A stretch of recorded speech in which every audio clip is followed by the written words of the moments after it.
My name is Bhaudit Patel and I welcome all of you in the video of 11th Science of Chemistry.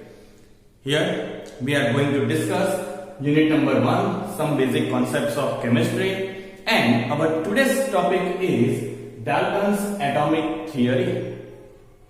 You have already heard the word Dalton. Yes, the name of scientist, you know, because you have already learned the law for chemical combinations, right? Okay, now our today's topic is Dalton's atomic theory. So let us discuss first of all some background of this theory. Afterwards we are going to discuss the main concept of this theory. The first point, the idea that matter is composed of small indivisible particles. Matter is composed of small indivisible particles called atomio. Is it clear? What is matter? Matter is made up of what? Right? We have already discussed all these aspects. So today we are going to discuss the word atomio. Yes, what is atomio? The answer is here. Afterwards we are going to discuss this statement. Atomio is a Greek word. And its meaning is indivisible or uncuttable. Means we cannot divide it further. We cannot cut it.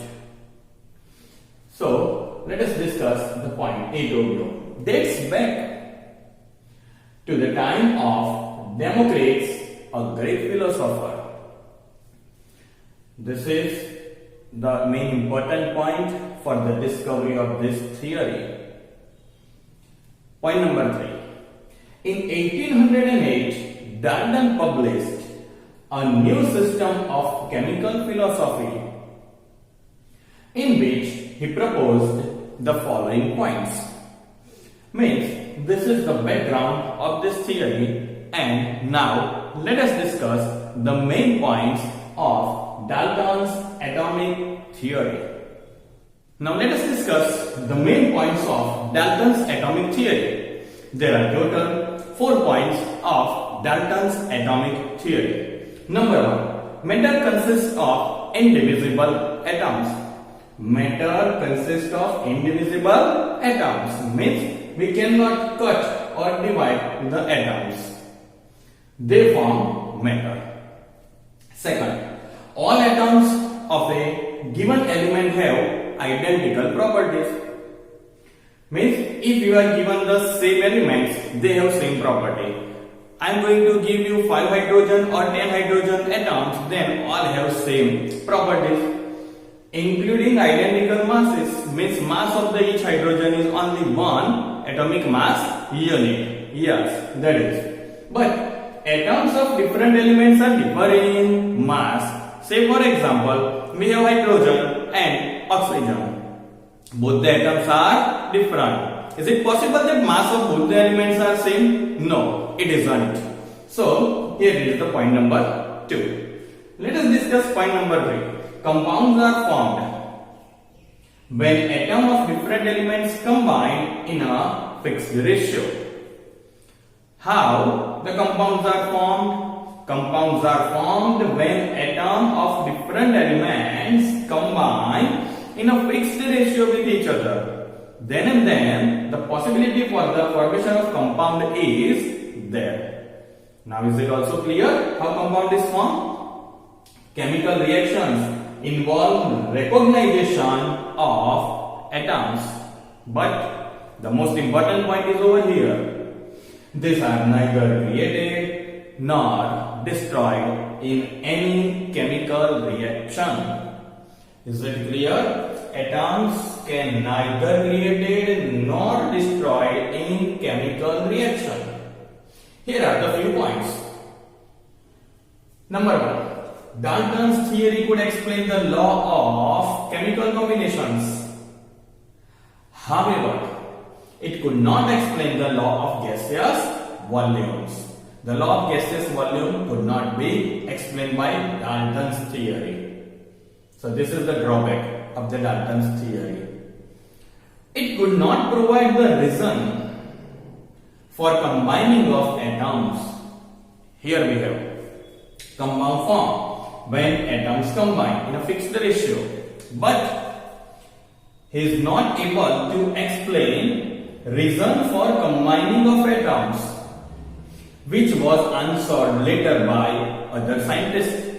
Other scientists explained why the atoms combine chemically with each other, but according to Dalton's theory, we were not able to answer of the question why atoms combine with each other. So, this is all about the Dalton's atomic theory. Atomic mass. Yes, this word you have heard already in our video number 1, 2 and 3, that how can we obtain atomic mass from atomic number, right? So today we are going to discuss main topic atomic mass. The atomic mass actually very small, because we know that atoms are extremely small. To obtain the atomic mass, we have a very fine technique called mass spectrometry. But in the 19th century, scientists could determine the mass of one atom relative to the another. But nowadays, that carbon 12 is accepted as a standard and has been agreed upon in 1961. Here, carbon 12 is one of the isotopes of carbon, and it can be represented by writing capital C, symbol of carbon, and just on the left hand side, on above side, its mass 12. So its unit is atomic mass unit, which is shortly written as a AMU. We have discussed several times AMU word, but what is AMU? Yes, just on the left hand side of the pink arrow, 1 AMU is equals to 1.66056 into 10 raised to 24 gram. Mass of an hydrogen atom is shown on the right hand side of the green arrow, 1.6736 into 10 raised to minus 24 gram. While in the green box, the simplification is given as the mass of an hydrogen atom over mass of 1 AMU, and simplification gives us answer shown on the right hand side of the blue arrow, 1.0080 AMU. Similarly, we can obtain the mass of any atom. At present, AMU has been replaced by just alphabet U, word U, which is known as unified mass. This already we have discussed earlier also. Now, average atomic mass.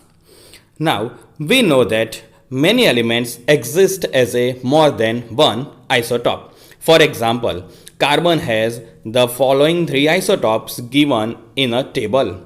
Yes, you can see a green box with the isotopes of carbon 12, carbon 13 and carbon 14. With the pink arrow, you can observe the relative abundance in a percentage value, while atomic masses are given on the last column. Here, we are going to divide the relative abundance value by 100, like 98.892 when going to be divided by 100 is going to convert it into 0.98892. In such a way, we are going to divide all this percentage value to convert them in the simple value.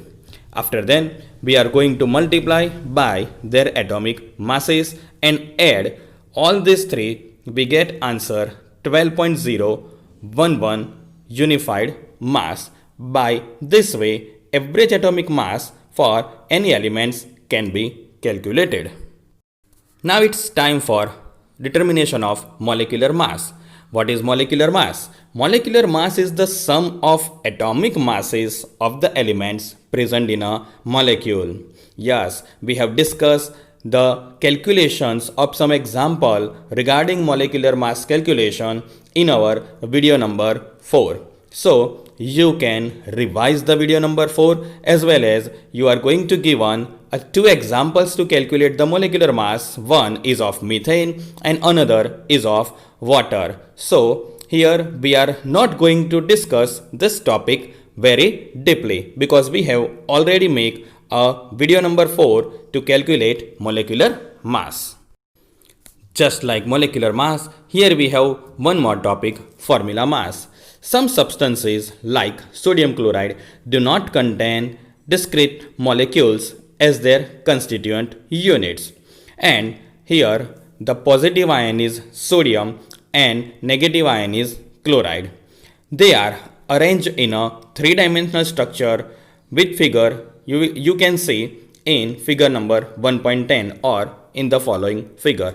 You don't need to draw this figure. It may be noted that in sodium chloride molecule, one Na plus ion is surrounded by 6 Cl minus ion and 1 Cl minus ion is surrounded by 6 Na plus ion.